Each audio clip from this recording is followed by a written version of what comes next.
Let's get into it. 1, 2, 3.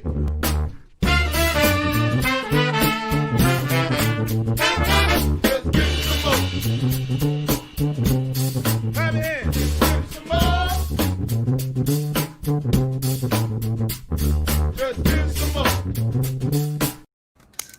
Well, welcome to My Whiskey Den, your favorite public access whiskey review show. We're happy to have you back. And for all those people out there tonight, we have Malcolm Phillips with us. We're having a little bit of a laggy glitch problem. We're trying to work that out as we're talking here. We're hoping we can work that out. And we also have Colin Keegan from Santa Fe Spirits here that we're going to discuss his kind of trio lineup of single malts here at the end. Shoot, Mike. And don't forget, hit that bell notification, like and subscribe to the video. Monday nights are usually a live video broadcast. And next week we actually will have two coming up, one on Monday, one on Tuesday. So anyway. Give me 1 second. Malcolm Okay. and I are talking on the side here. Okay. It sounds like his internet is crapping out, so I might try to work this out with him during the week sometime to see if we can't get a little better connection. So we'll jump to something different. Give me 1 second. What is everyone in the chat drinking, and what are you guys drinking in on the channel here? Huh? I lost the signal. Here we go. Ah. Sorry. There you go. That's all right. I'm I was typing, and I was just saying, what are you guys drinking, and what is everyone in the chat drinking right now? I'm Started with a little French lick 4-grain bourbon at the moment. I'm also having French lick to start with, a single barrel pick of Lee Sinclair. It's exciting. I was chatting about something different just before we came online. I'm trying the Balcones Mirador. Oh, you got a Something few of them that I over love. there. Oh, yeah. We did a big trade recently. I think I came out a lot better than they did. I only sent them 3 bottles. They sent me 6. So Jared's a good guy. So I owe them some. But this is my first time on this one, so. That's fair. They have some really nice stuff. Yeah. And Malcolm says sorry. Malcolm, there's nothing to be sorry about. No. Don't worry about it. This is legs crapped on all of us here. So we completely understand that. So don't worry about that. I'll work with him over the next week, and we'll have him on again to go over the 5-point tasting method. It was just something that when the whiskey tribe first started, Malcolm was on a lot. Like, we kind of gave him a nickname like the Whiskey Sage, because he'd always come on with like really interesting stuff where everyone else was talking about kind of ass hattery and kind of having fun. Malcolm would come on with like, there's a legitimate thing to tasting, and you can go through it, and here's a method to kind of figure that out. And that was one of the first times that it actually kind of hit, where it was like, oh, there are people taking this serious besides just kind of drinking and having fun. And it always leads you down the right path to kind of find a new way to taste things. Yeah, he did kind of bring, like, it was like the kids, teacher left the room and the kids were throwing stuff at each other, and then it's just like, shh, everybody, shh, principal's coming back. Principal's coming back. And they all sit there, everyone like wait and listen to Malcolm and throw down some nice knowledge on everybody. So yeah, it'd be nice to have him on. And in the last year or so, I'd say the roles have almost reversed. Usually when he's on, it's more more of the funny guy. Yeah, it is. Especially since he's retired. And Emily, That'll do it. Emily, I am sorry about not getting the notification. That's probably because I posted them both to Facebook and YouTube, and I don't normally do that. So my apologies for you not getting that. But hey, you found your way here because you are a loyal subscriber, and we appreciate that about everyone out there who's in the chat right now. So now, being that Malcolm's not here, and that kind of kicks out the first 15 minutes of the stream that we had planned, let's jump into the Colkegan since we have you here. I am going to start with, and I think if you guys are done with your samples, we should start with just the single, the regular release that is Mine is batch 15, 46% alcohol by volume. And for those of you at home, it is the lovely orange label. I was going to say, oops. Yeah. I hate the reverseness of this, but I always screw that up on the camera. I have a question while we're setting up, especially since the last time. Colin, what's the update? How have things been going with state reopening, distillery opening, maybe closing again? How's everything going for you? It's really in flux. Restaurants are at 50%. However, our numbers are on that list, I think, of 30 states that are climbing. So it's possible we could close again. What we did was we did open the tasting rooms. Distilleries weren't allowed by the governor, but breweries were. We make beer as well, so we sort of snuck in under that. We only opened for 3 days, and then we ended up closing again. Partly because we just got such a tiny tasting room. It's 1,000 square feet, even with a patio outside. And the people in Santa Fe are really, really hunkering down. It's let's put it this way: it's a very liberal town, so they're really behaving. They're all wearing masks, etc., etc. Not getting political about the whole thing, but there's not a lot of people going out, so it's back to the distillery, curbside delivery only, and hopefully people buying lots of Colkegan and liquor stores. Yeah, and you definitely should. And it stinks that it kind of is going that way, but especially since it sounds like the people in your state are taking it serious. Because my state we're 6 minutes in. It's a fucking crapshoot in my state, man. Yeah. They just it's kind of do whatever they feel like doing. So there's people with masks, there's people without masks, there's just weird glares between each other in the grocery store. I don't know. Well, I'll let everybody else talk in a second, but I've got a daughter in Tampa, Florida, and she's 29. You can imagine how nervous I am with those Floridians. Yes. It's like, oh yeah, it's good, it's bad, it's good. Oh, they just party, forget it. You know. And then what's everybody else? Where is everybody else in Illinois? No, I'm in Missouri, Kansas City, Missouri. Oh, okay. You mean Kansas City? Yeah. And it's a bit of a crapshoot with us too. It just depends on people, but whatever. But your city took it serious when it first happened. You guys were one of the first ones that was cities just shutting down. They did, and they did. What was nice about at least Missouri, because of the slow acting of the state itself.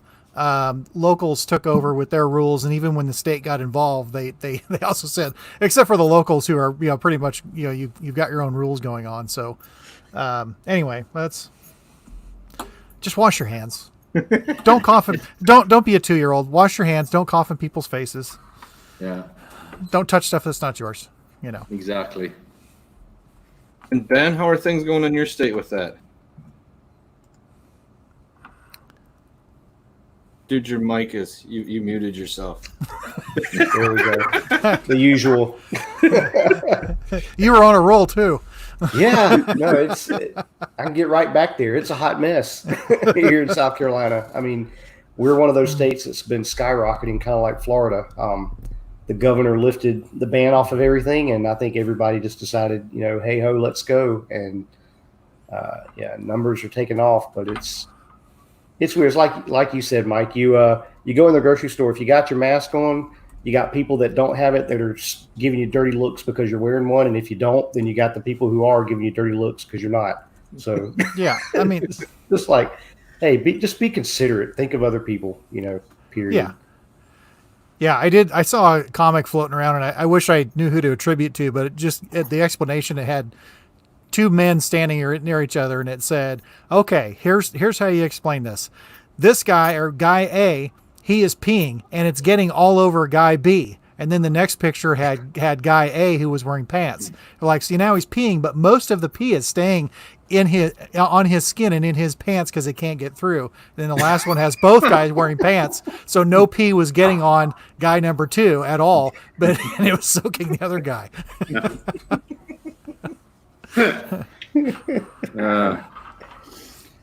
So it's I just wish your state would have they even considered letting you guys ship from your distillery at least to in-state customers? No, I floated that idea to the small business advisor to the governor, and it didn't go anywhere. We're as a guild, we're going to go back to that. They had a special session, but they were really concerned. I mean, with the pueblos and stuff. I mean, there's still people in the state without running water, without power to the towns, and they say, "Hey, sanitize," and they say, "Hold on, wash your hands. We've got no water, you know." So she had some bigger fish to fry, but we were saying, you know, let's try. We're hoping to reopen the conversation. Let's put it that way. But at the moment, curbside delivery. We are selling RTDs, ready to drink, which is kind of cool, and they're going really well. You guys are having good deals on them. That makes me annoyed that I don't live in state. I'm just gonna be honest. Oh yeah, we've got 20% off across the board in the tasting room at the moment, but yes. So if you hear that and you're close, it's worth stopping in because it is. Yeah, it's a good deal actually. If you buy enough, it pays for the gas. Yeah, it really does. Yeah. We do have people coming from Albuquerque, and that's 60 miles. And they'll drive up and fill up their car. So it's keeping us afloat a little bit, you know. Nice. Yeah. And we can't say this enough on the show, but I mean, really do your part. Support your local craft distilleries, people, wherever you're at. Yeah. I mean, we did a review of a great bourbon here a couple of weeks ago, and that distillery shut down last week here in South Carolina. Oh, is that right? Yeah. And that was just annoying because we had it probably for 2 or 3 months. We just hadn't gotten through the lineup of what we've all had. Yeah. And then we saw a post and we're like, well, we better do this, before the end of the month and, try to give what little hype we're going to give to them. If you're going to get there. And then it was even more annoying because it was actually pretty damn good. It was like, oh man. Yeah. It can't be one of those ones that tastes like old shoe leather that's someone's sweaty foot's been in, not in the good way either, like this is a bourbon, not like a scotch. But that was sad. We were sad to see those guys go because they were doing some other interesting stuff. But like I think we talked when you were on last time, and we've talked with some other people, there could be up to 30 to 50% of craft distillers that might not make it through this bullshit.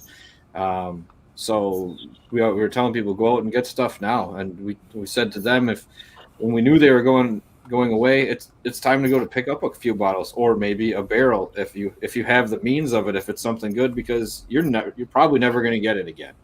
In my mind, it went from like a $30 bottle you're spending it on to almost like a $50 bottle because it's something that if you buy two, you're going to probably save that other one for a few years till you have something special if it's really good. Yeah. But. Hey, okay, can I ask you, Pat? Yeah. How do I answer some of these questions? I see some questions down the side about New Mexico. I don't know how to use this. You can't bring them up. You can just answer them as you see them if you want. Like I think John's here. Yeah. Do I click on them to answer them or? No. You can just speak out. Oh, just type. You don't even have to type. I see what you mean. Sorry, yeah. I'll try to bring them up. I'll try to bring them up on the screen. You just don't have that power. Yeah, there's a question here from John Guzanol. Does New Mexico have the same stupid 1,500 milliliters per person per 30 days? No, we don't. There is no limit. There's some good and bad things about New Mexico rules, as in every state. We can sell as much package as you want out of the store. That's nice. And there's another question from Al Lopez. His brother has to drive to Jal and back every day for work. Yep. You should check out Jal. There's the ass end of New Mexico. Jal's not even allowed in the ass end of New Mexico. It is kicked further afield than that. So poor AJ Lopez's brother, I feel for him. I used to work right down next to Jal, actually, back when I was an architect. And that was, it's middle of BF nowhere.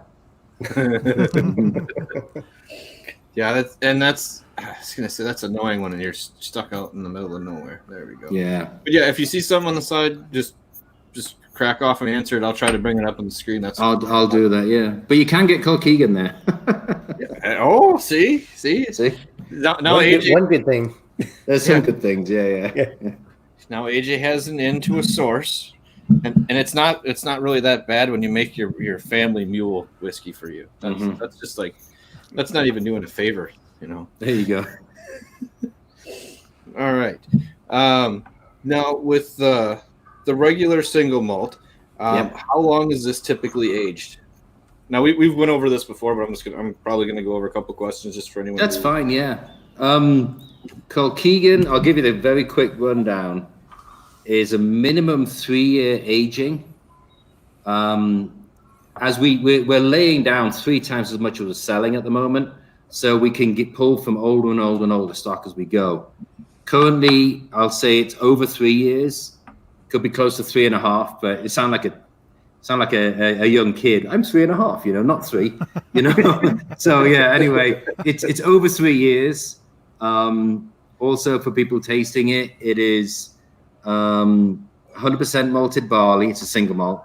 A third of the grain is mesquite smoked, which is done by Breese Malting House up in Chilton, Wisconsin there.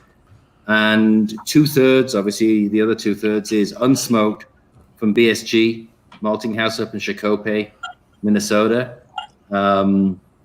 We do something a little different, which is we age 1/3 of it in new oak and 2/3 of it in used oak.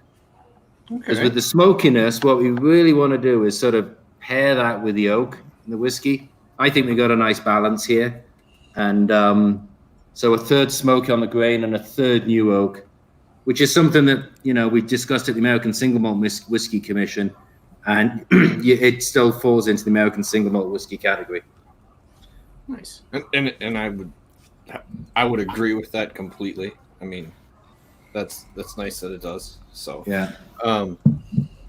Okay. Now, Ben, Mike, and I, do we want to go over a couple quick notes we're getting?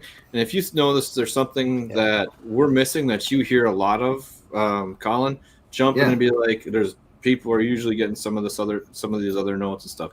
Now this one we've had already before, but I mean, if we're going through the lineup, we got to go through the lineup. That's just the way it is. Yeah. Or So, maybe I want to drink more, maybe. I'm simultaneously doing, because I still had a little bit of my batch 5 single malt. Yeah. So I'm doing the batch 5 side by side with the batch 15.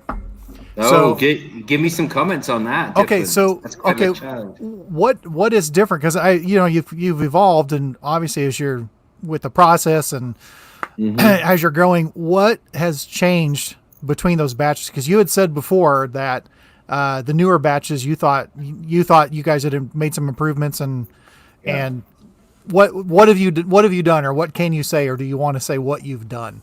Oh, it's secret. I'll tell you, but I'll have to kill you afterwards. No, go for it. What's different on this? It's a noticeable difference.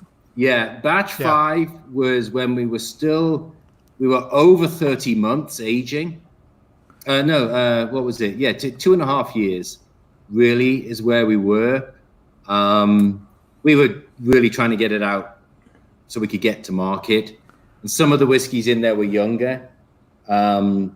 What we also were doing was we were doing about an 8 to 10 blending batch at the time. And our goal is, it used to be 8 to 10 casks, because that's the size of the blending vessel we have. We bought a bigger blending vessel. Okay. Simple as that. Now we do 15. And I think what we can do is we can really get some more finesse into the flavor profile. I think it's rounder. It's going to be older, so it's got a deeper flavor profile, I think. What else? Oh, we got a different rick house as well, actually. It used to be we're Live Work Studios, and we converted one. We just pumped heat and humidity in there, but it really wasn't insulated that well, because out here in New Mexico, it's dry and it's warm, especially today. We're in the 90s today. And that really, we were trying to stop the angel share really just escaping so fast. I mean, there is a lot of good to be had from trying to slow it down a little bit, insulate the building, pump the humidity in, soak the casks so those staves expand and close up together a bit more. So that's plenty of differences really from 5 to 15. Yeah, that is quite a bit.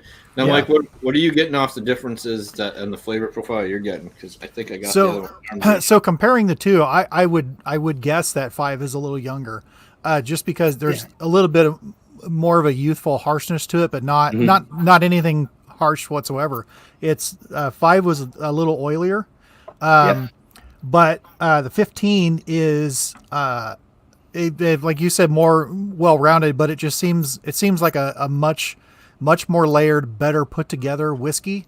That is, instead of the Colkegan doesn't have the Balcones, screw you, I'm going to make you sick. you will love me or not. Cause it's just been a little more elegant, but this is even more so. This is, and I've said this, I think, more in the last few weeks, but just using the word seductive.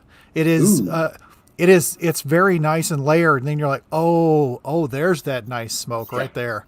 It's not, it's harder to find on the nose, but it's on that back end of the palate. And AJ, I would agree with Arthur. Yeah. Yep. Yeah. AJ is one of the people that won some of the samples when we had our giveaway. Oh, cool. So he has a set at home. We've had a little trouble like we had with Malcolm earlier with AJ, so he didn't want to hop on, but he was nice enough to come on. He's going to give us comments as we're going kind of through them as to what he was thinking about it. And I would agree completely with you. You are getting some fruit notes and stuff in there. Hold on here.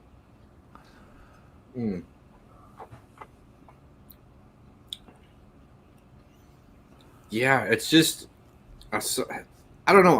I'm trying something because when I had this the other day, a part of me gets like a little bit of like Lafroig and part of the just like the saltiness and stuff, not like the peatiness, but just like there's this little winey character, and I don't remember if it was this one or what. I get that kind of as a saltwater taffy, real quick on the nose. Oh wow. Yeah. Okay. No, I get a apple and pear brandy like a Williams, and there's a chalky minerality to it that it honestly, even on the nose and especially on the palate, it reminds me a little bit of a Springbank. Oh, well, not the tire fire, Pete, but there's almost a chalky medicinal quality that reminds me a little bit of Springbank. Well, that's good company to be in. Actually, yeah, you guys are. Yeah. Yep. It's the Lafroig is strong with that little bit of medicinal note, and it is more subdued in the normal Colkegan. Maybe down like a third power level from the other one, but that was part of that little bit of that I was getting from it. That I was like, man, I'm surprised I'm pulling that flavor profile from you guys being so dramatically different climates and everything like that. Yeah. But no, but besides the fruit and stuff, but yeah, that's the flavor I was getting. That I was like, I know this. Everyone has that moment when you're happy to like, there's something in here that I have had before. It feels almost like a blend to me, like kind of rounded that out rather than what you guys are doing. All right, here, hold on. But it's fantastic. I love it. Yeah, AJ had a comment here. Reminds you of Yamasaki 12. Okay, and the apple and pears along with some nice salinity. Yeah. Yep. Yeah, we've actually, I think we've ordered a lot more malt. The smoked malt, even at batch 5, we were one of the few guys doing that. And we've noticed we used to order basically, to be honest, to save money, like half a truckload at a time, and it would take us a long time to get through that. We've improved the still efficiency. We've got a better boiler now. We've got a better chiller, so we can burn through it a lot faster. And I think the smokiness stays with the grain. It sort of off-gasses the smokiness after a while. If it's been in the warehouse for 6 months, especially with our dry climate, the grain dries out and you lose the smoke. I think that smoke stayed with it. So and some oak barrels hold it and some don't. So now we're doing a 15-barrel batch. I think we do get a better blend, over the whole thing. Yeah, trying to hone in on that. Hone in on that. Yeah, It's a very it's a very nice blend. I mean, it's Oh, thank you. Cheers. It's it's still a single malt. It's not a blended whiskey for those who. Sounds like everybody here knows the difference between a blended batch and a blended whiskey. Yeah, there is a difference, but That's the only nice thing about the show. We bypass some of those explanations. yes, you could get. Yeah, let's get to it. Glass in hand. Yeah. I'm starting to get a little lemon coming in under there too. Lemon. I'm getting more of the pear, but I get what you're saying. Like almost like a little bit of the rind around the edge of the glass. Mm-hmm. Yep. Nice. Oops, my bad. I shouldn't have been smashing glasses. yeah, it's definitely it has more life to it. Yeah. Where the other one just had, there was just a nice intensity to it, but it wasn't, trying to choke you by any means, but it's just a nice intensity to it. And this is it's very, very lively, but it lingers on there. It really hangs in the palate like a lot. The finish just lasts a long time. Yeah. I love how much the malt is on display here. It's not so much barrel. Barrel's more of an accent, if you will. It's really the malt, and that's love that. Yeah. And we're very happy with the malting facilities we go to. I was just going to comment. I see Martin Duffy's chipped in. I hope you guys must all know Marty Duffy. And that Colkegan is the best. I appreciate it. And so are these glasses, Marty, just so you know. These glasses, Marty's the man who supplies the whole of the US with these, and he does a great job. Yeah, that's what I was going to say. I'm like, he's in charge of the Glencairn Glass Company for this region, and he covers everywhere. And once you start thinking about how many, before this year, how many whiskey tasting and whiskey events and everything, I'm like, that's actually a hell of a lot of coordination. Yeah. to be running through rather than just orders. So he should tell us. You should get Marty Duffy on. He really knows whiskey at some point, but just how many glasses a year they sell in the US. I don't know if it's a proprietary number or something, but everybody who gets serious at least has a few of these around. I've actually got 6 on the table. I'm doing we'll talk about this thing later. This is our sherry cask finish, which I'm going to tease you guys with because we're doing I'm doing a flight tasting of those. So I've got like six Marty's glasses on the table, and we always go out to stores with them and give them away. If I don't know if you can see, we've got logos imprinted on ours. That's something they do a good job of. Yeah. Nice. I may have picked up a few at Distill America. I may have over these years. May have picked up a few. Yeah.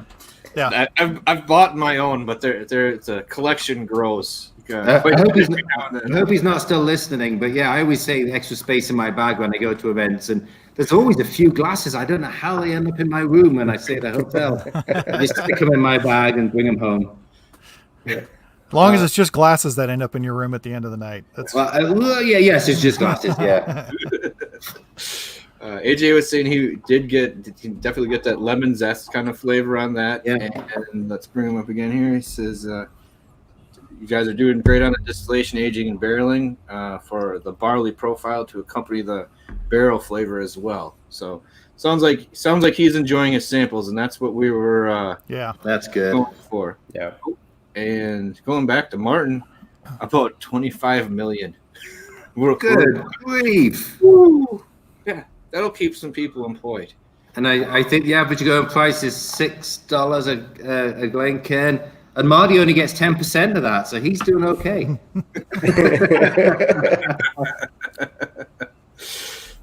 Yeah, that when you start thinking of that, it does get kind of staggering. Like you said, once you go into, we have a whiskey bar here in Green Bay.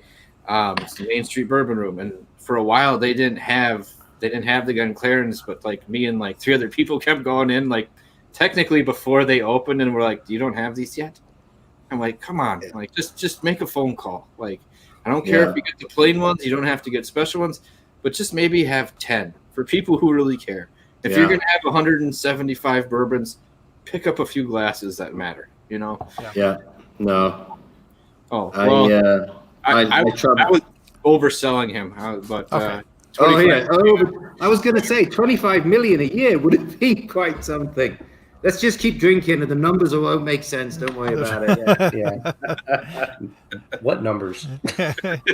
Let's all break a glass in solidarity. Yeah. Opa. Marty loves it when we do that because we've got to go out and buy another one. Yeah. Okay, I just added the Cask Strength. Which, You go cancel it, yeah. I'm just gonna be. I want to compare some too, so I'm jumping to Cask Strength, the big green label. All right. This one, oh, my eyes are bad here. Green. Batch 332 Oh, or BB 332, and this one jumps up to 59% alcohol. So that is a pretty hefty bump. Yeah, it is. Everyone, and just so people can tell, oops, I gotta put them in reverse. color difference. Oh, thank you. Yeah. That's what I was gonna go for. It is dramatic, and I found that between these whiskeys were flavor-wise, Yeah. really unique beasts. Like the 60% was completely. I don't want to say completely different, but blind tasting, I might not have picked them being family members. Yeah.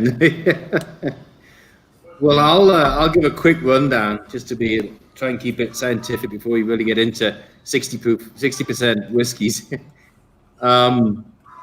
Each of the single cask. This is actually a single cask release, so it's possible you've all got different numbers on them. I don't know how everybody's been buying their whiskey, but when we're blending the 15 casks together to make Colkegan, obviously some's oakier, some's smokier, some's got some nuttier, some's got a real caramel notes to it. Every so often you come across one that just seems to have a good balance of it all. And we taste them at Cask Strength first before we then go into proofing them down to it's 92 proof on the Colkegan, that's 46%. And when we taste one and it's like, don't mess with me, don't put me in a cask of somebody else. I say, okay, your Cask Strength. And we keep them aside, Sometimes we'll say, okay, well, we're going to barrel Colkegan, we'll do the Cask Strength at the same time. So that's why it's kept at a higher proof. Our theory on the Cask Strength is start nice and high, and the way we like to do it is you start nice and high, and you can just add water and try all the different layers as you go down through it. And 118 seemed to be a good number to start at. Yeah. And that's what I like about that. This is kind of similar to Abalur Abuna was the first one that I had that was really high proof Cask Strength. And then once you started playing with water and dropping it in, you started seeing the different layers. And there were other whiskeys I tried that with, and either I didn't enjoy the lower proof ones as much, or I didn't see as big of a progression. And with this one, I did the same thing, like a couple of drops, and you're starting to change the flavor profile on the inside. Yeah. So, no, and I'll let you guys, give notes on or comment on what you're tasting in there. But Cask Strength is. We're very happy with the responses we're getting with this one. Yeah. And TJ, you go get something. How can you be 33 minutes in and not have a drink in your hand? Come on, man. TJ. Come on, TJ. I don't know TJ, but come on.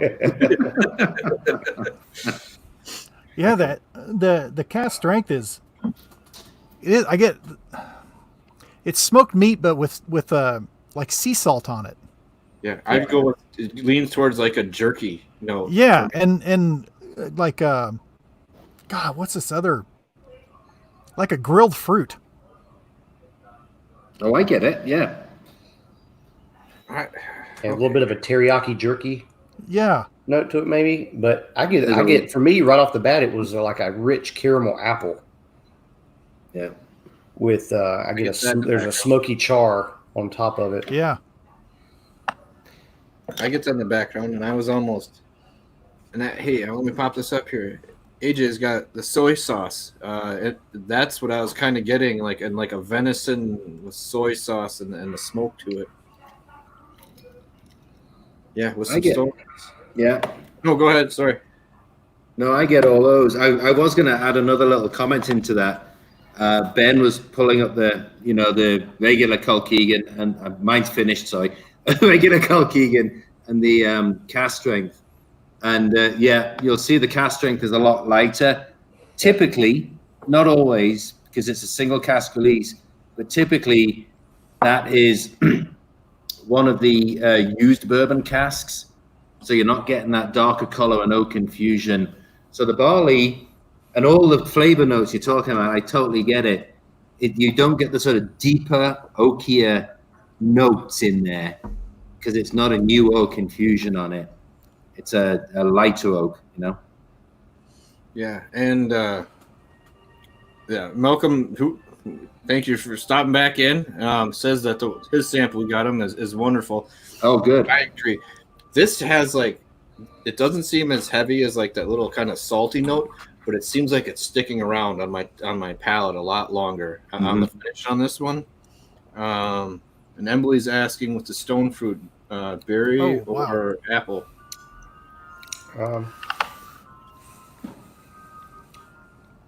For me, I get stone fruit, and even some of the stones.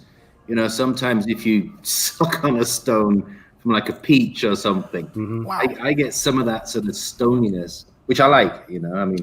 Yeah, there's it's like stewed peaches with some cinnamon and allspice in there. For me, I get a lot more stone fruit kind of flavors than I do apple or pear on this. But This is my first time. I opened the bottle last week so things could magically appear for Arthur. But so this is my first time having it, and I especially on the palate, it's like this is a really good Scotch.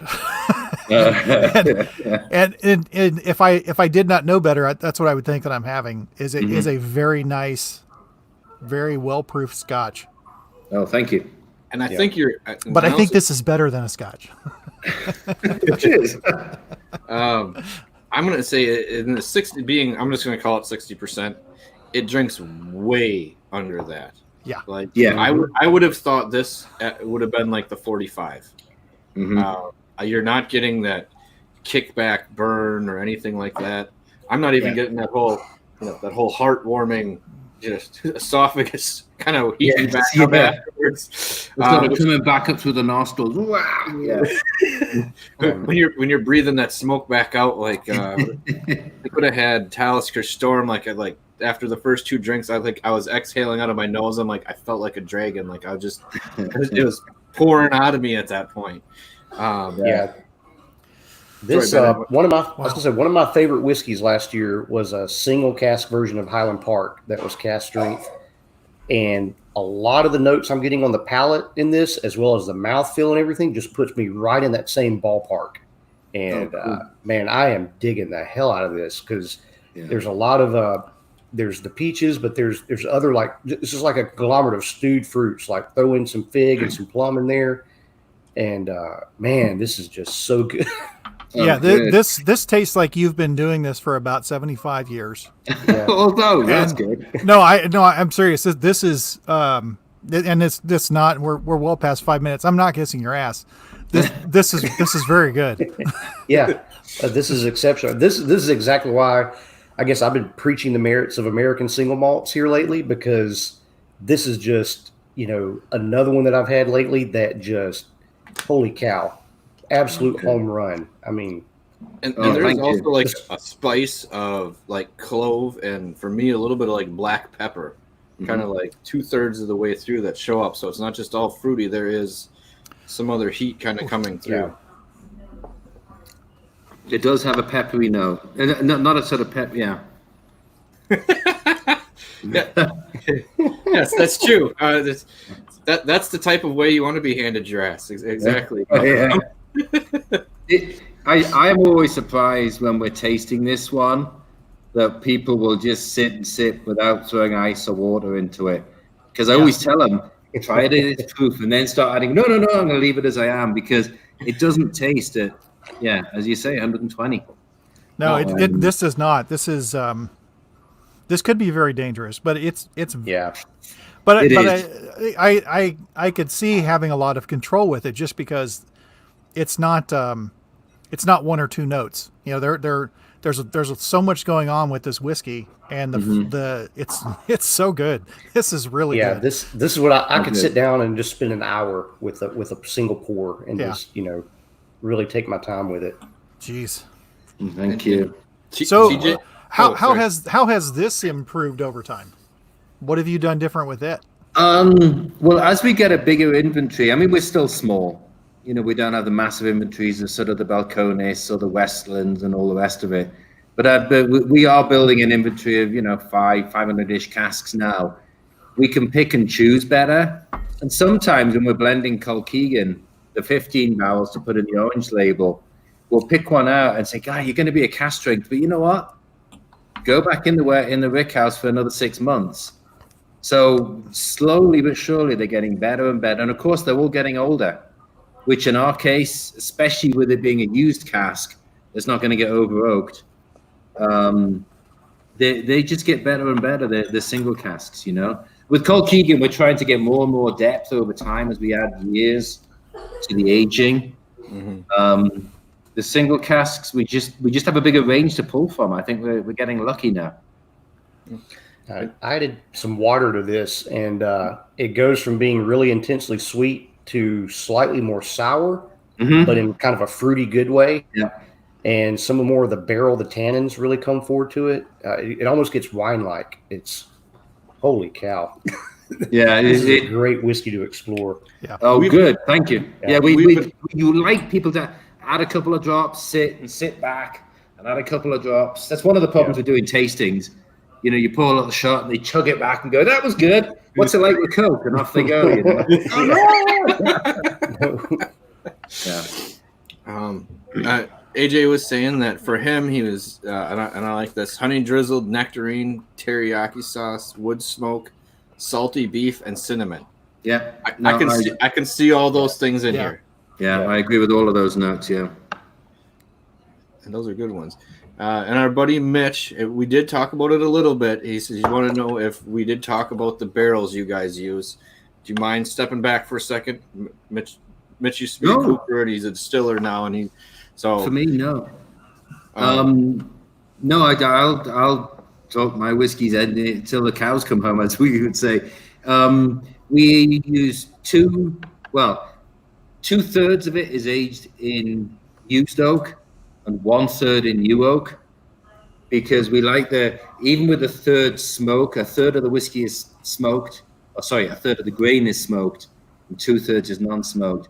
Sometimes that smoke can play up a little higher than what we like, so the new oak tempers it back down again. So a real simple answer is 1/3 of the barrels are new. Kelvin Cooperage makes them all for us. We think they're a great supplier out there in Indiana, and they also supply us with our used casks as well. Yep. And you were saying that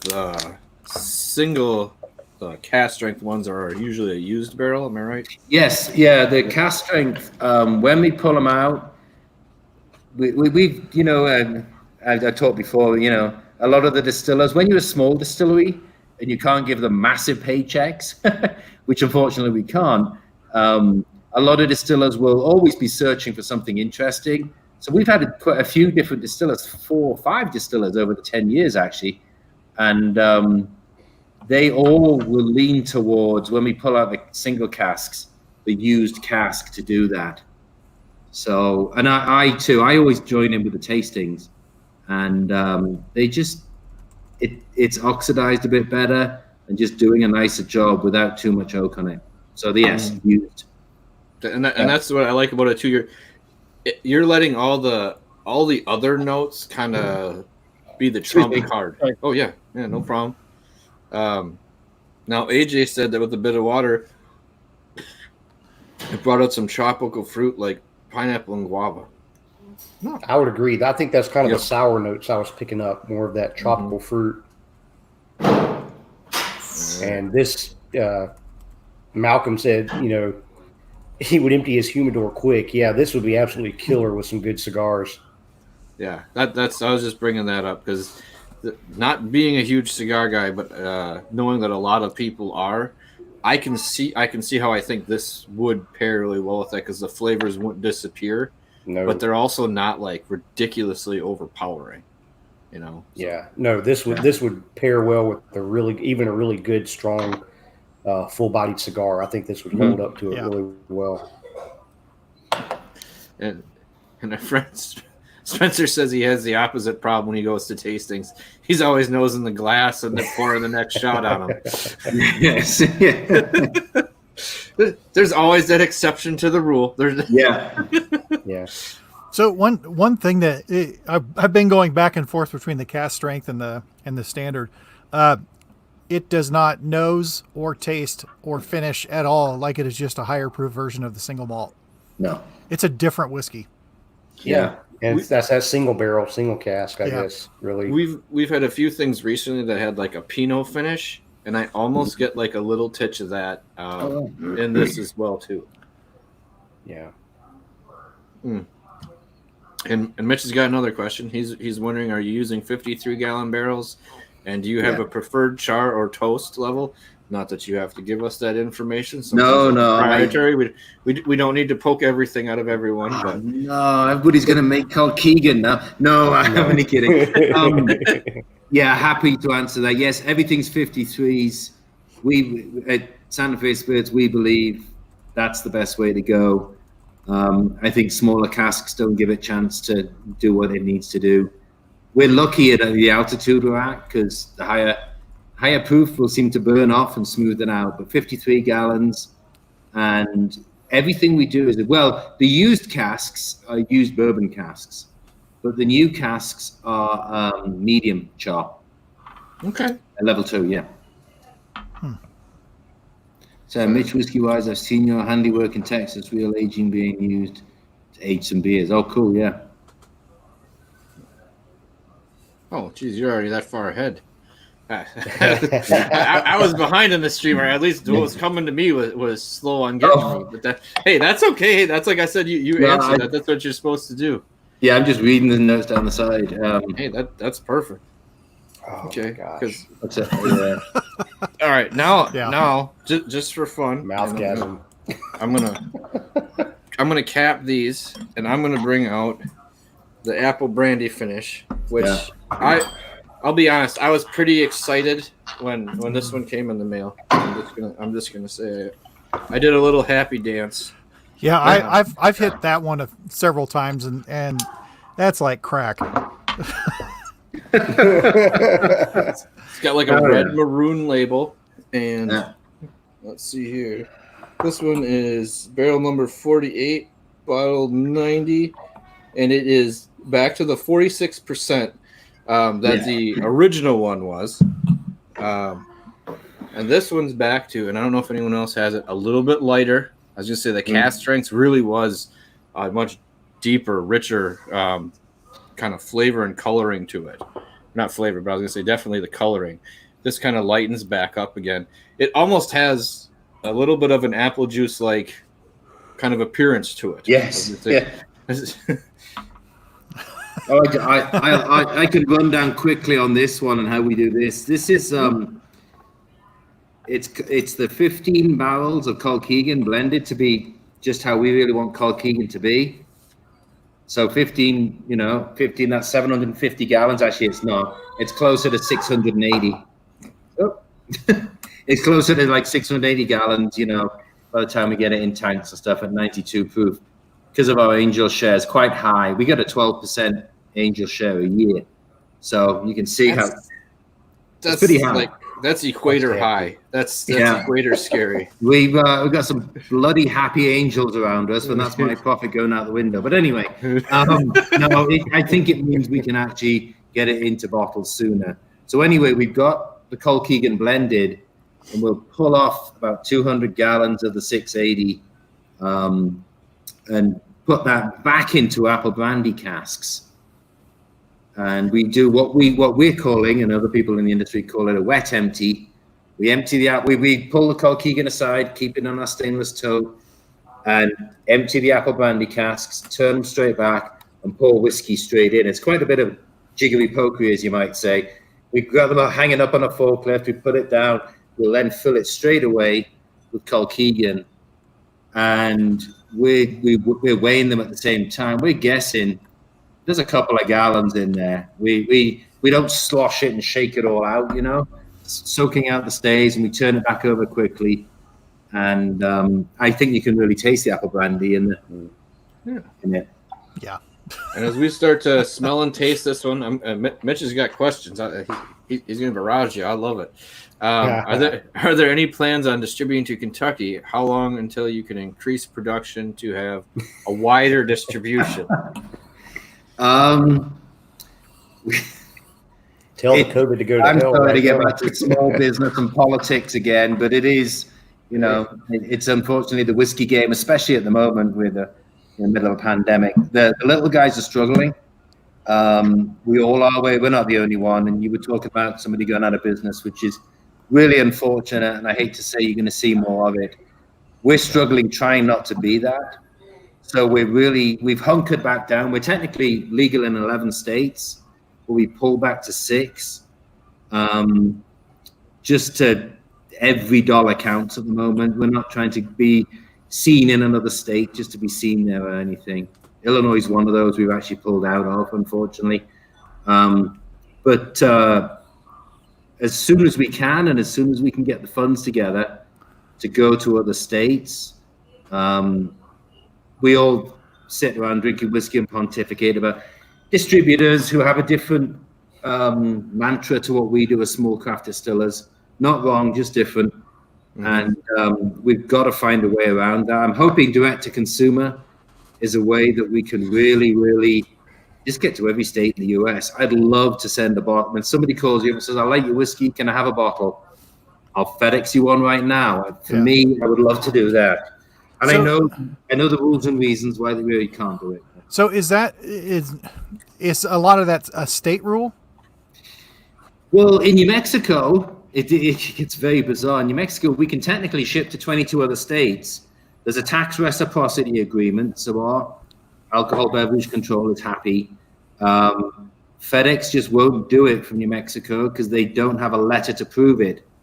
FedEx is who we use, or UPS. Of course, you can't with USPS.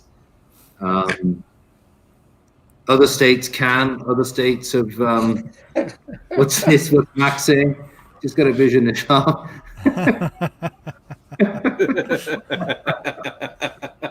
I had to put it off. I'm sorry. It distracted me. I forgot what I was saying. It wasn't interesting. I can tell you. Yeah. So one of the reasons I was asking is we've got next week the gentlemen from Single Cask Nation are going to be on, and cool. Somehow they arranged their shipping. They can ship anywhere, and it's a flat $10. Wow. And it's 10 whether it's 1 bottle or 5 bottles that you order. Yeah. And that's one of my questions is how on earth were they able to do that? Clearly there's got to be a partner involved because of all the BS you've got to navigate to make that happen. Yeah. But if more people, and I guess they're technically not a distiller, but I mean, if you guys could all do that, holy cow, that could just open up so much revenue for you all. And what's the negativity there?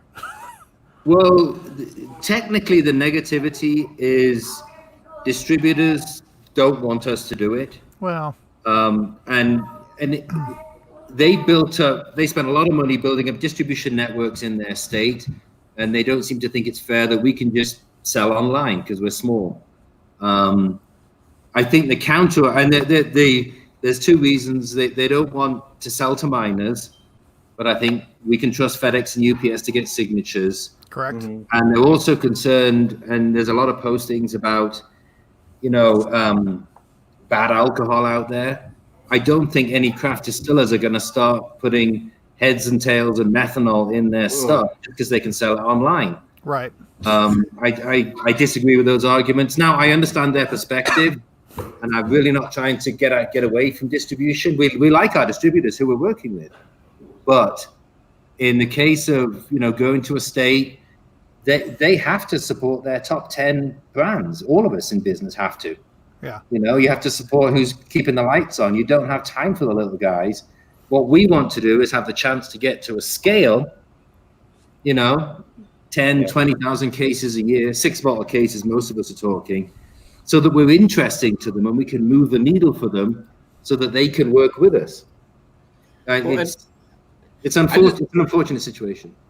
I just don't see how selling it to people all of a sudden, like a distributor or a craft person would all of a sudden be like, here, let's send everyone our shit leftover whiskey just because we can. Yeah. You know, like let's ruin our name just to make like a couple bucks for 3 months and then have everything go to shit after that. That just makes no sense to me. No, it's almost like Prohibition era type mindset. Yeah, kind of. It is. It's becoming a challenge for small guys. There's a guy, I don't know if you drink any apple brandy, Osa Callis apple brandy. If you ever had that, it's some of the best stuff on the planet. And a guy called Dan Farber is he's very well spoken on the subject, and he's doing a lot of inroads. We need to talk to lobbyists and legislators and try and work with our distributors. I'm a kumbaya that sit on the campfire and have a whiskey and talk about it kind of guy. But I don't have a corporate board behind me beating on me for, improved numbers. So they've got a challenge ahead because it will come one way or the other. I think to answer your question, how can other people do it? A lot of third-party people like Flaviar or Caskers or Libtib or Drizzly, there's different ways to do it in different states. Drizzly's more geared towards, I want my bottle of Smirnoff and I don't want to go buy it. You can get it through Drizzly. They're a lot more geared that way. Mm-hmm. Flaviar probably has all the whiskeys that you guys talk about, Caskers is a brilliant website, but you have to figure out getting distribution in the state where they are so that they can carry you. And it's a long road to hoe. Yeah. Yeah. But hopefully they do. It's getting to the point where I would think almost on a national level they might be starting to lean that way soon, because there are some other states starting to kind of crumble and bring down that mindset. And I'm like, once you start, I think Kentucky is just in Kentucky right now, but if you start letting them ship all over the country, it's a fucking free for all in my mind after that. Like if you let one, where most of the big boys go, just do whatever they want. You kind of have to let that fly for everybody. Yeah. Well, here in New Mexico, I mean, we're not known for being a big business state necessarily. I mean, we are. We got some great stuff here. It's not just chilies and oil, honestly. But for us to go to the legislature, we can now use Virginia just legalized, direct to consumer shipping, and it's really helped the craft distillery survive this pandemic. Kentucky has been working at it for a long, long time. The Distillers Guild in Kentucky there is a very big organization, as you can imagine, with huge guys and small guys. It really is just a chance of getting the small guys, getting them up off the floor, giving them a chance to survive, and then see if the distributors want them later. Yeah. It's almost like it's letting the craft distillery put its name in the little guys' hands, i.e. us. And all of a sudden seeing how much the word of mouth of something being good or trying it can spur like, okay, I don't want to have to just order this online. I want to be able to walk down when I'm going shopping at Woodman's and pick up a bottle and come home all in one trip. Yeah. So I think one kind of leads to the other, just like you're saying. Mm-hmm. But I'm going to bring it back to the Apple Brandy Finish. AJ was saying, that he has some of that soy sauce again with pan-fried apples, strong, fresh sliced Granny Smith, and glazed apple fritter. So we actually reckon by weight when it goes into the cask, there's about 5 to 8% of this was apple brandy. Okay. Just because it's a wet pour, so there's apple brandy still in the cask as we're pouring the whiskey in there. So you should get some sort of appley notes. Oh, definitely. That's definitely in there. And yes, the medicinal quality kind of tamed down quite a bit on this. Couple of notes on this one. We leave it in those apple brandy casks, 53s again, for another year. Okay. So Colkegan's a 3-year, minimum 3-year. The apple brandy cask finish is a minimum 4, although it's been recasked. I think the apple brandy is like a little sweeter note on the back end. Yep. That's my view, but everybody, you know, I see a lot of soy sauce. That sort of counters my discussion here. But the goal of this is, like Colkegan, to sort of be growing in depth, but slowly but surely over the years, and still be maintained with, I wouldn't say homogenized, that's a really bad use to words in whiskey, but the same kind of quality all the time. The cask strength, the cask strength is different. That's gonna be what the casks are as we get older and older. Mm-hmm. And this, just on the flavor, I had the apple come through right away. Yeah. Then it kind of faded away, and then it rose back up on like the last third as well too. That was kind of a neat little ride where you were almost like, I think AJ had it right. You were getting different types of apples up front versus the tail end of it, and I was getting kind of a brown sugar note as well too. Yeah, I get that. Like Arthur's get, it's different kinds of apples. I mean, from a buttery apple to a grilled apple to an apple that's in a cobbler to apple from apple pie. It's like all different kinds of it.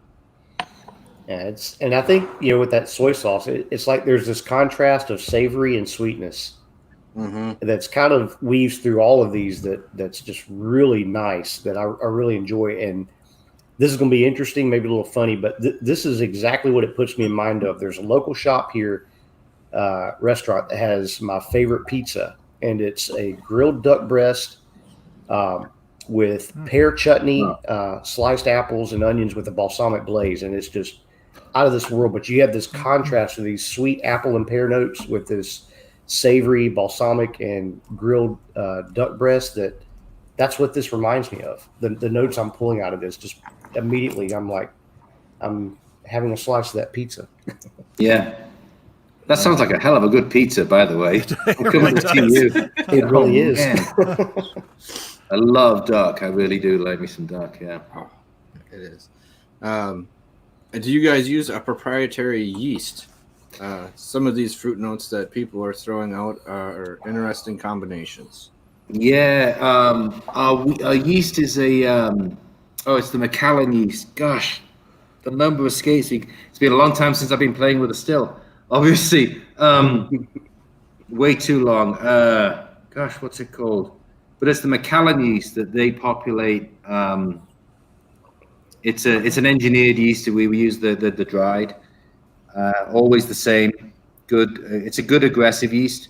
And when we're mashing in, it's a 3-day fermentation, so it's a really fast fermentation. But that yanks all the flavors out that we want. Then we can use the still to sort of do the balancing act later.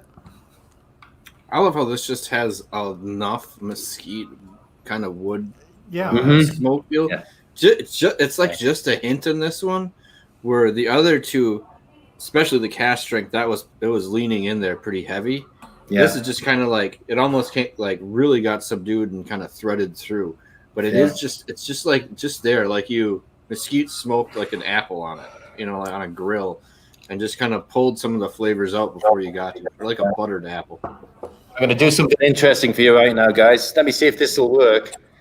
This is real audio-visual technicalities.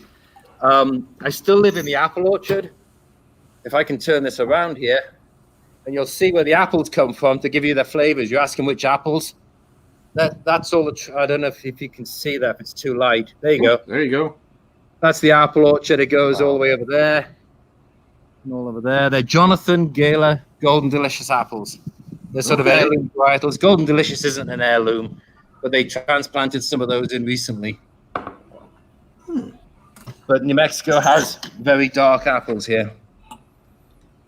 That's sweet. I love how it's just out the back door. Yeah, that was just out into the yard. Let me just go and do something with my cactus.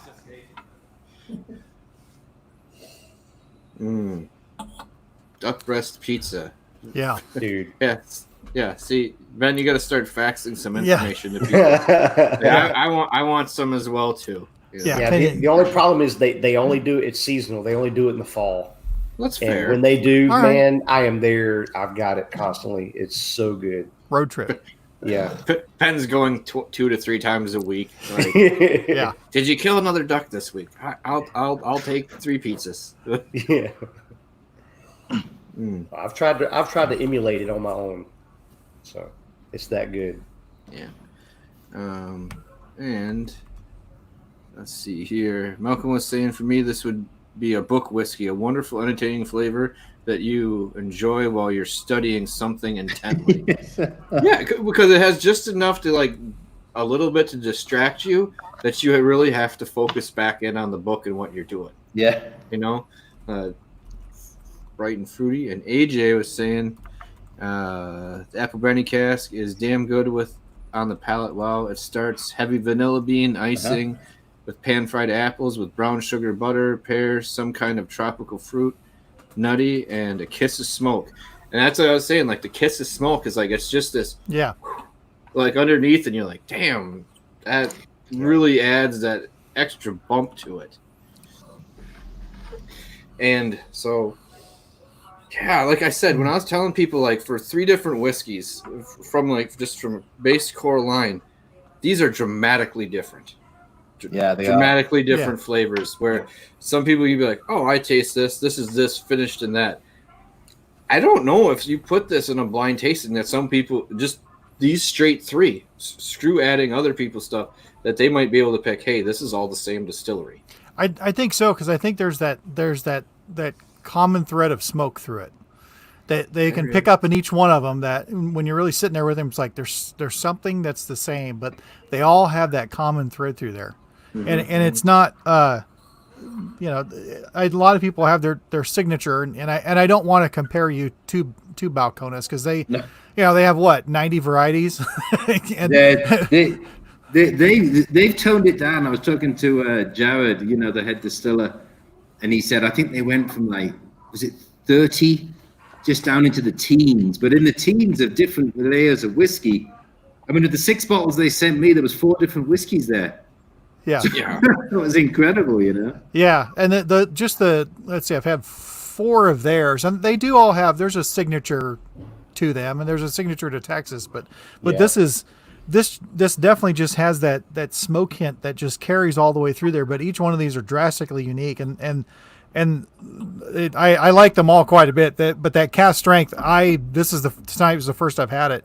I was very blown away by that. Oh, cool. Yeah. That was amazing. They've all been fantastic. I think the singular thing for me is that note of kind of a chalky medicinal. I said was like a Springbank quality. Mm-hmm. If somebody served these to me blind, I had no idea what they were. My honest first guess would be: is this a Campbelltown? Is this some kind of really mild kind of lightly peated Campbelltown whiskey? Because that's what it puts me in mind of. But I think the extra year in the cask and the apple brandy there really tones the smoke, not out but down. Yeah, that's great that you're all tasting them. It's so different. That's the goal. Any chance there'll be a Cask Strength Apple Brandy Finish? Actually, I hadn't even thought about that. Actually, yeah, we could try that.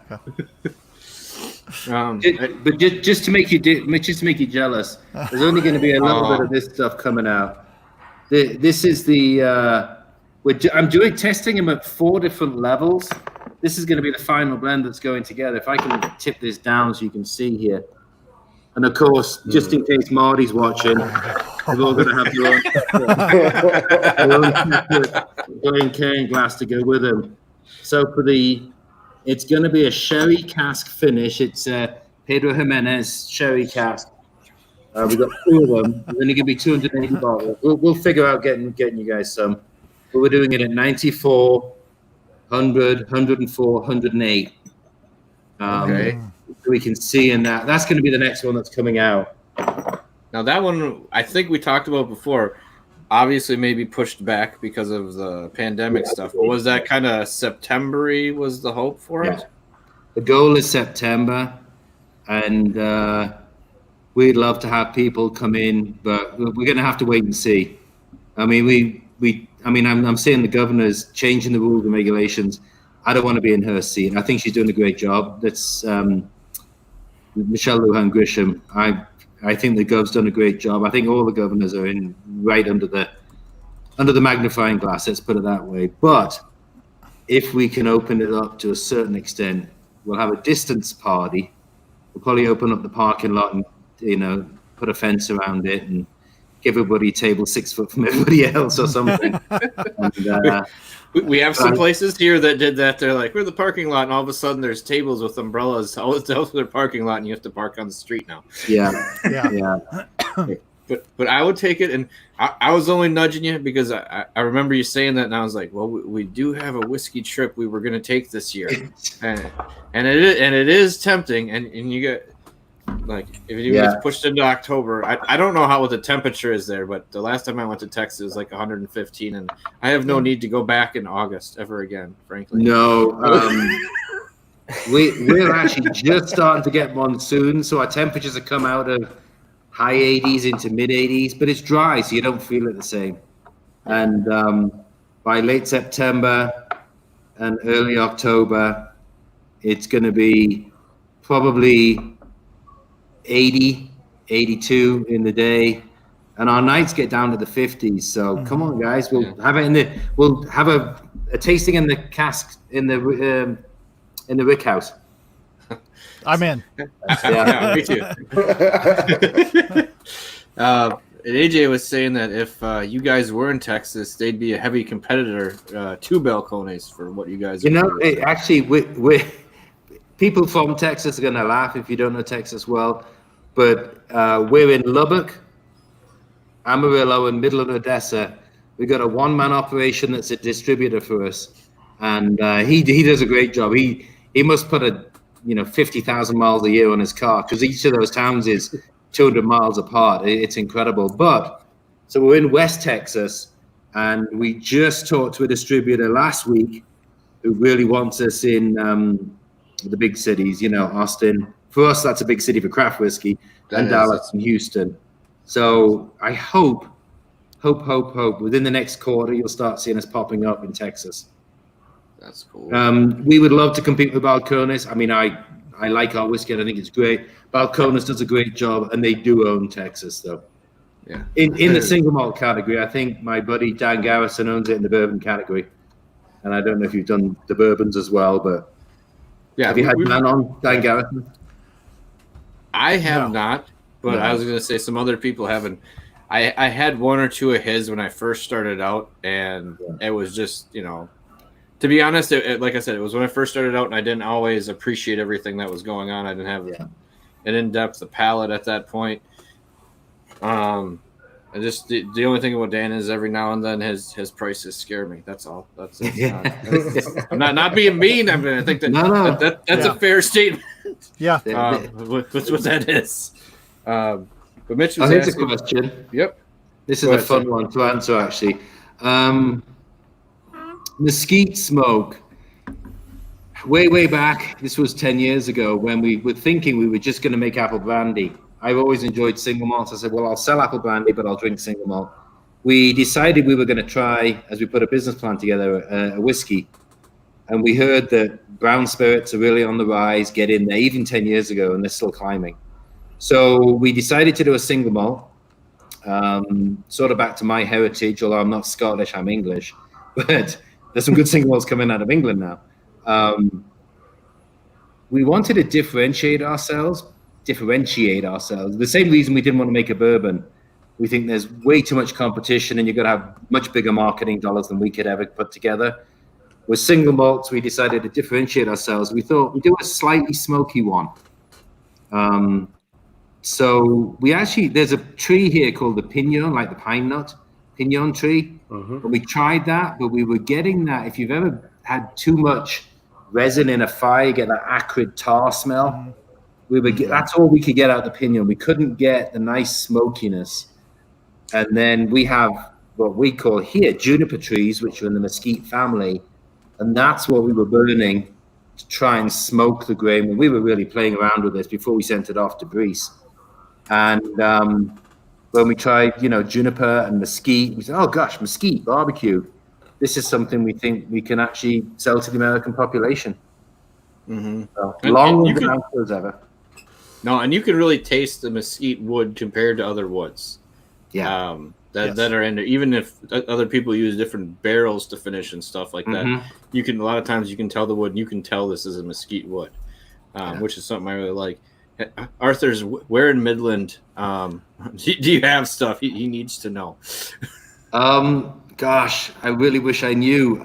That's fine. That's fine. My distributor. It's been a while since I've been hanging out in Midland, I will admit. I know we're in the Total Wines in Lubbock and Amarillo. If there's a Total Wine in Midland, we will be in there. I'll be honest, it's been a year since I've been back to Midland, and I can't remember the stores that are there. I could find out and email you. Well, that's fair. That's fair. We can always get a hold of Arthur.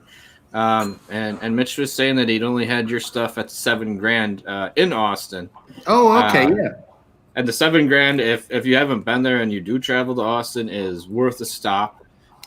Some people might say it's a little high priced, but not really compared to what you're getting out of it. And they actually have a really nice selection. Yeah, they do. All sorts of stuff. A lot of kind of special releases that not everyone else has. I think that was the first place I had a Klein leash, and I went through like 3 of them that night, and I was like, now I know why everyone likes this. It's just one of those kind of serendipitous moments. Have you ever tried Andalusia Striker or other stuff from Andalusia? Others, I haven't actually. No, I have to say I haven't. Sorry about that. I would love to. And I'll trade. We got no money because we're not selling them. But we'll trade. I got a warehouse full of whiskey but no money. Sorry, guys. Too much whiskey drinking. I've got to shut up. Yeah. That actually brought up something that we thought about. Well, we can go to that question. I was going to hold on here. That was it. Have you ever considered smoking with applewood? I'm going to write a note on that because that's a brilliant idea.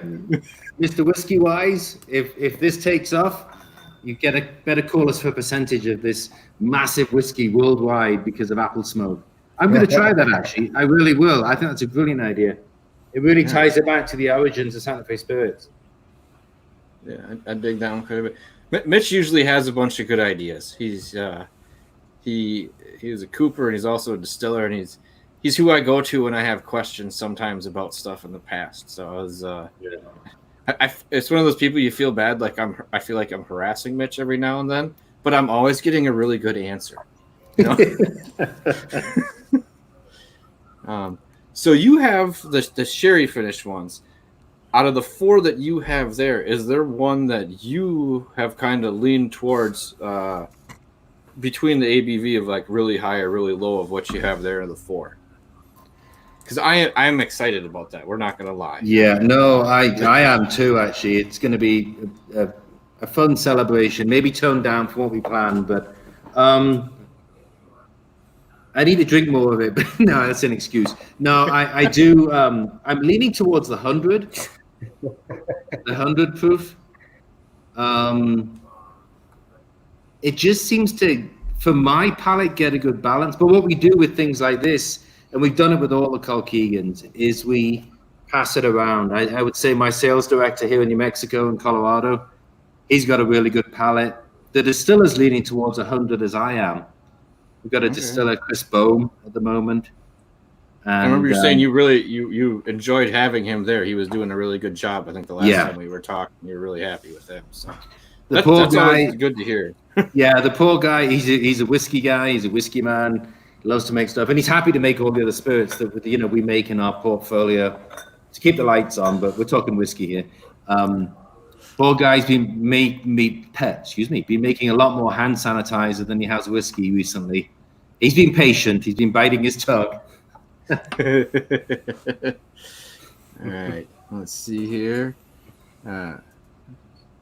Malcolm was saying been Scotch, Irish, and Welsh, and I have to say that the values of your product, in his opinion, gives you dispensation for being English. That's well said, actually. Yeah, the English. You know, the Scots don't like the Irish don't like the Welsh hate the Scots. But if the English show up, they're all best buddies. They just hate the English altogether. One thing they have in common. So Matt's well said. He's quite right there. If I can make a whiskey that gets me acceptable at walking through the door, I'll take it. So I want people to buy your stuff, as I'm sure you do as well. Me too. So what avenues for getting it online? Are there multiple places that have your spirits online, or just one? Or there's a few states out there that LibDib carry us in. Okay. California. We're talking about Illinois with them. So the states we're in at the moment are just through regular distribution. Obviously, New Mexico, Colorado. We're in Idaho, government-controlled state. We're in Montana, a government-controlled state, and Oregon, a government-controlled state. We're with MS Walker, a great little group in New York there. We are in West Texas. And that's 7 we got at the moment. I said we're hunkered down to 6. We're hunkered down to 7. We're in discussion with Flaviar and Caskers to see if it can be sort of within their portfolio. That can get pricey, and it's not to criticize their model at all. They've got to buy, carry an inventory warehouse like distributors have, and then figure out selling it online. But it's It's neat to see you kind of branching out in that. Yeah. It's neat to see him branching out in that direction. You know, like getting a couple more opportunities with stuff like that. Yeah, we're sort of waiting for the whole thing to open up, but in the meantime, it will be us selling through Caskers. We did have a Colorado liquor store that had the ability to sell online.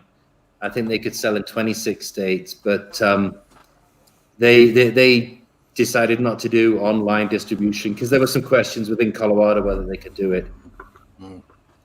I don't want to get into the weeds of distribution and all the rest of it and online sales, but it's unfortunate that we can't all just share what we want to share. Right. That's right. Yeah. Or if, like you said, you have to send Malcolm to Midland to pick up bottles to send to us. I mean, it happens. Yes, it's not the end of the world, but well, Midland actually is the end of the world, I think. But there you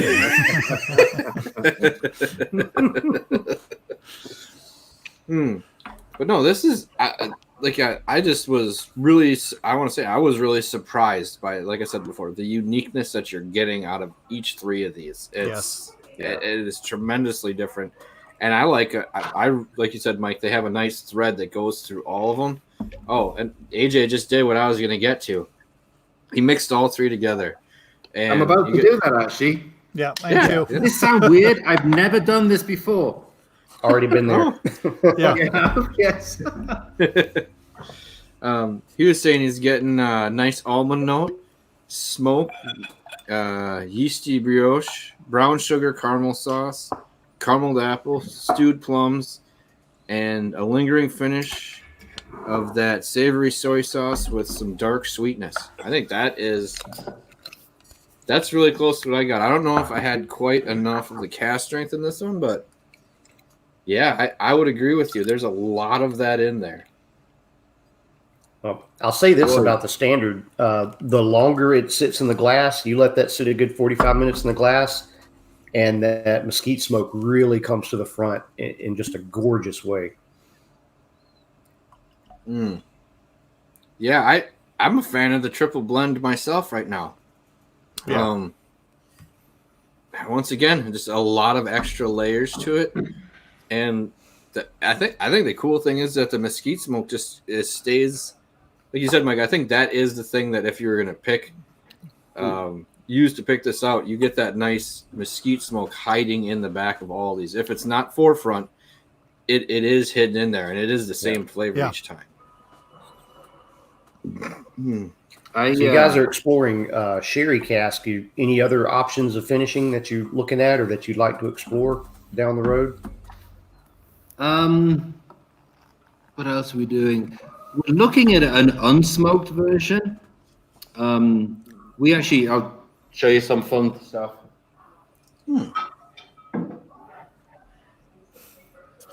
This is what we opened with. There's many ways to open a distillery. Is one, have a ton of money and just sit and wait, like a Bentley Heritage or somebody like that, and kudos to them. Another one is just to go clear spirits, which is what we did. And another one is to, do it a different way. This is our unaged whiskey, Silver Coyote, 100% malted barley. Not as rip your face off as some of the white dogs out there, but it's still nice. It's a very deep hearts cut, so there's not a hint of heads or a hint of tails in there. We got some of that aging in casks. So although it's made the same way as Silver Coyote, it's 100% malted barley, no smoke. So you might look at an unsmoked version of Colkegan. But it will just be 100% malted barley. So Okay. It'll be different. Well, and that is at least another thing to add to the comparison of things. It's still kind of your base piece you're putting out, but rather than having that smoke to it, you're seeing how things transition in the tasting. And that's what I always like. It's not a huge difference, but I was going to say sometimes it really layers in there. What the heck is that? Yeah. I would think if we do that, I mean, we've got 6 casks of it laid down. We're now leaving it 3 years. Gosh, it's been 2.5. We tasted it at 2 years and thought, it's a bit flat. But if I'm guessing, it will be aged in new oak rather than used oak. All right. Now, Emily, The unaged. that's an interesting question. We don't have an answer yet, but I like where your head's at.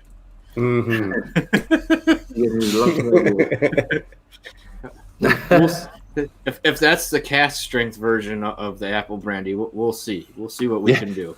We could call it the Den. Yeah, there you go. Yeah, just prime me with more alcohol and we'll keep talking. Yeah. And AJ was just saying, you should definitely grab some if you can find them and where you're at. Yes. Cool. Oh, let's see here. Well, geez, Ben, you can say stuff rather than typing it. You don't have to just type those damn things. But yeah, it's neat to see him kind of jump up the list. We have had some really nice stuff, and the Cask Strength is a really tremendous just whiskey in general. I think you hit that top 3, top 5. It's going to be up there by the end of the year for what we're pulling out. And John, you do need. John works at the Whiskey Vault for Crowded Barrel at the same site, so they have you guys probably have 5,000 whiskeys there in the stupid vault of different things all over the place. So sneak in there and steal some Colkegan. I know they reviewed it before. Just walk your way in. Don't tell Rex or Daniel. Just mosey in there and just mosey in and drink. Just get the key code to get in. Do you rejuvenate the barrels, or do you send some back to the cooperage at any point? We don't at the moment. We're just not big enough to get burned through that many at a time. We do 15 casks in the blend. We do that about 4 times a year. So the freight just spoils the finances of doing that. Unfortunately. We sell our casks on to people around us aging beers. There's a lot of cask conditioned ales in our barrels. We make displays out of them and all kinds of other fun stuff. As we get there, Mr. Whiskey Wise, is it Mitch? I don't know. Yep, that's Mitch. Okay. Yep. Eventually we will, because I think it's a great thing to be able to do, to send back and have retoasted, etc. And John's saying that that's 2,500 at the moment. That's still a lot of options. So you saw the colors. There's a lot to pick from, but you know what the colors of the bottles are. And Malcolm thinks he's putting the triple blend in his will to be pickled. I'm liking this triple blend. Yes. I've never done this before. Put them all in the same glass.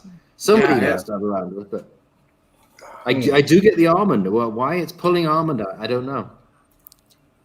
No, but it's unique. Let's see. Yeah, it wouldn't be too hard to get pickled tonight on all this. Nope. I think that was an admission, Mike. Was that an admission? Yeah. There has been more blending and sampling tonight than has been done in a really long time. Oh, good. Yeah, there's some excellent stuff here, and we love having you on, Colin. We love talking to you, but we know we're an hour and a half in, and we don't want to eat up your night. We just appreciate people coming on when you guys get a chance to talk about stuff. But I think everyone can agree, if you can find any one of these bottles in your state, or you know someone that is there, it's worth grabbing them. These aren't crazy priced bottles by any means compared to other stuff. You're not going to find the mistake I found with the Colkegan in my store, where I don't know who priced it, but and I apologize because I don't know if you made as much money off this color, but they had the regular version for $20 and the Cask Strength for $25 one weekend, and I just walked in and started going 1, 2, 3, 1, 2. I walked out and I got yelled at for how much I spent, but I was like, yeah, but these are supposed to be $50-$60 easy. I'm like, I kind of didn't want to lose out on the deal, like, yeah, like I clearly, I don't know if the person marking it didn't know what they had or what was going on, but I didn't question things at that point. It basically, when it leaves a distiller's dock, you can imagine it doubles in price to the retail shelf. That's basically the math eventually that works. It leaves our dock at 27, so you should be able to get it around 55, maybe to 60, depending on markups. But getting it at 20 is cheaper than we're selling it. So hey, I didn't ask anything, and Woodman's does it every now and then where they're like, oh, just this is on, like, the one week I went in there and Glenfiddich Fire and Cane was $22, and I was like, well, I guess I need some Christmas whiskey. I think some poor liquor store clerk lost his job, Pat, but don't feel guilty.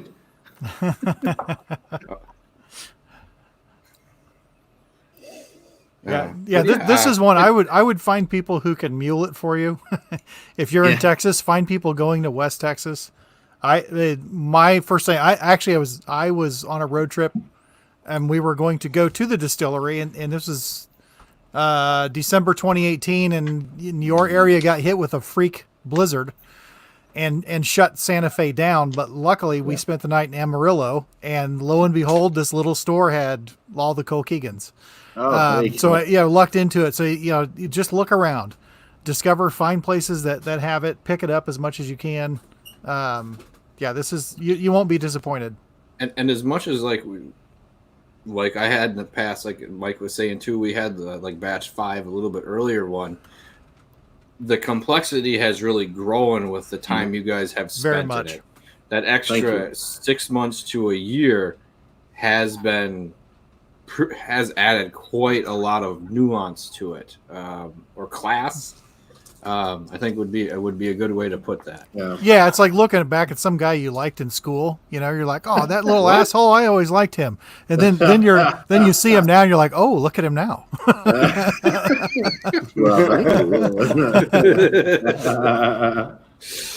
No, it's well, thank you. Yeah, if things keep going the way they're doing, you never know. I might set up an olive oil distributorship and get around it that way. Then I can get it to everybody. I'm not going to say that's been used at the. No, it has been used. Yeah, it's been used already. Yeah. I think everybody's getting a bit wise to that one now. Oh, that's what you said, Mike. Glad to set up a pipeline to South Carolina. Yeah. Mike was saying that when he was going to the UPS guy. He's like, I think the lady. I keep seeing the same damn person, and I think they're picking up on it. Hypothetically, it happened. Yeah. Hypothetically, I might have sent some homemade salad dressing and pasta and all. Hypothetically, I receive elbow macaroni packets. Yes. But yeah, hypothetically, elbow macaroni makes noises that mask the noises of other things. There you go. But yeah, so even I have that where I was going to the UPS store and my promotional material I don't think they're going to start questioning me soon because I seem to send out quite a bit of promotional material. Yeah. Just what are you promoting, sir? Hey, nothing. Just let it go. But I want to say thanks for coming on, Colin. We really appreciate it. Yes. We always have a good time when you're on, and Yeah, you're always good. giving Me too. a lot of really great information. And let's be honest, like Mike said, we don't want to kiss your butt, but these three are a really nice set. I don't usually say go out and buy the whole set of someone's whiskeys. I say try it. If you found these three in an area, I would pick up all three just to be able to taste them next to each other. Yes. It makes for a lot of really good nights. This is also an excellent campfire whiskey. Yeah. If you do a lot of camping, I would love to have this at night by my side too. Yeah. Yeah. If you know somebody in an area, look it up, have them get it for you, hold it for you. It's worth the wait. Thank you, guys. I appreciate it. No, we're very happy with what we're putting out and working on getting it as far afield as possible. If we do sign it with Caskers, I'll let you guys know, and or Flaviar, and then we'll be able to get it to a lot more people. Yeah, we'll definitely. I've loved to let everyone know that's what's going on because it's always great to see that. So everyone who is out there, we appreciate you stopping in tonight, being in the chat, being as active as you guys were. It was nice talking to everybody, and glad we all got to stop in and have a few drinks with each other. But it's not the size of the den that matters; it's the love of whiskey. So cheers, everybody. Cheers. Cheers. Cheers. Let's get into it. 1, 2, 3.